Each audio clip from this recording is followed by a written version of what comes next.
राहुल गांधी विदेश यात्रा पर हैं और एसआईआर को लेकर, वोट चोरी को लेकर वहां आरोप लगा रहे हैं। दूसरी तरफ भारतीय जनता पार्टी हमलावर है, पूरा एनडीए हमलावर है। पूछ रहा है कि आप विदेश में जाकर भारत का शिकायत क्यों कर रहे हैं। हमारे साथ आरजेडी प्रवक्ता एजाज साहब। एजाज साहब, राहुल गांधी विदेश दौरे पर हैं, लगातार ईवीएम वोट चोरी का आरोप, वहाँ लोगों को क्या संदेश देना चाहते हैं विदेश की धरती से? देखिए, सबसे पहले तो भारतीय जनता पार्टी को एक बात समझ लेना चाहिए। प्रधानमंत्री विदेश जा कर के जिस तरह की भाषा बोला करते थे वो भी सब लोगों ने सुना है। और जो एसआईआर के मुद्दे पर राहुल जी बिहार में, दिल्ली में या अन्य राज्यों में बोला करते थे, वही बात वो जर्मनी में भी बोल रहे हैं। कहाँ अलग से बात बोल रहे हैं? और सच और सच्चाई तो हर जगह बोला जाता है न। जब उनसे पत्रकार पूछेगा कि भारत में लोकतंत्र और लोकतांत्रिक प्रक्रिया की मजबूती के लिए क्या कार्य हो रहे हैं, तो क्या बोलेंगे? कि एसआईआर हुआ है, वोटर्स का वोटर लिस्ट से नाम काट दिया गया, अच्छा हुआ है? कि वो बताएंगे सच्चाई? जिस तरह से बिहार में लगभग 70 लाख लोगों के वोट काटे गए, 22 लाख नए वोटर जुड़े, 3 लाख चुनाव चलते हुए वोटर्स को जोड़ने का काम चुनाव आयोग ने किया। पहली बार चुनाव आयोग ने स्वयं चुनाव आचार संहिता का उल्लंघन किया और अब तक चुनाव आयोग इसका जवाब नहीं दे पा रही है। तो इन सवालों का जवाब दे देना। भारतीय जनता पार्टी के लोग खामोश क्यों हैं? भारतीय जनता पार्टी जिस तरह की राजनीति करती है उसका पोल खुल चुका है।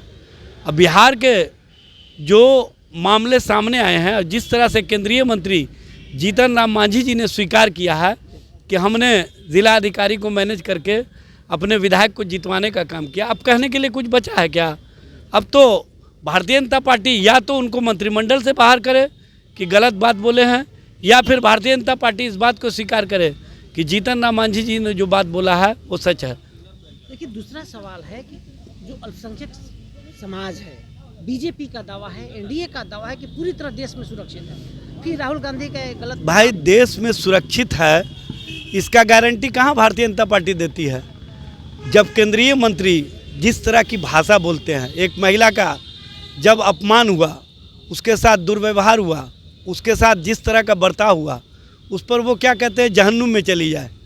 एक महिला का अपमान करके, वो भी अल्पसंख्यक समाज की महिला जिसको फंडामेंटल राइट्स मिला हुआ है, और आप जहन्नुम में भेजने की बात करते हैं। कहाँ आप अल्पसंख्यक समाज का हित ऐसी है? आप महात्मा गांधी के विचारों को पूरी तरह से समाप्त करने की दिशा में काम कर रहे हैं और नाथूराम गौडसे को महिमा मंडित करते हैं, और आप केंद्र में मंत्री भी बने हुए हैं। गिरिराज जी, आप जिस तरह की भाषा बोलते हैं, नवादा में जो मॉब लिंचिंग हुआ उसके संबंध में क्यों नहीं बोलते हैं? अतहर हुसैन का जिस तरह से पीट पीट कर हत्या की गई, क्या वो बांग्लादेश में जो हत्या हुआ है उस हत्या से कम हत्या है क्या? तो कहीं ना कहीं जब आप जुल्म कीजिएगा तो जुल्म का और जुल्म करने वालों का तो लोग चर्चा करेगा। बांग्लादेश की घटना किसी भी दृष्टिकोण से मानवीय और मानवीय दृष्टिकोण से उचित नहीं है। इंसान है, इंसानियत को कहीं ना कहीं तड़पाने वाली घटना है। लेकिन नवादा की घटना क्या इंसानियत को तड़पाने वाली घटना नहीं है? आप बांग्लादेश के हिंदुओं की फिक्र कर रहे हैं और हिंदुस्तान में जो मुसलमान है उसको बांग्लादेश भेजना चाहते हैं या पाकिस्तान भेजना चाहते हैं। ये कौन सा नीति है? ये स्पष्ट कीजिए ना। तो आप सुन रहे थे, एजाज अहमद है, आरजेडी प्रवक्ता है। राहुल गांधी के बयान का समर्थन करते हुए बड़ी बात कर दी है, सवाल उठा दिया है बीजेपी से कि अब बांग्लादेश में अल्पसंख्यकों की चिंता करते हैं और नवादा में मुसलमान को पीट पीट कर मार दिया जाता है। क्या यह सही है? बड़ा सवाल। दूसरी तरफ जीतन राम मांझी के इस्तीफे की मांग भी कर दी है राष्ट्रीय जनता दल ने। हमारे सहयोगी शन्नी के साथ कौशलेंद्र, पटना से।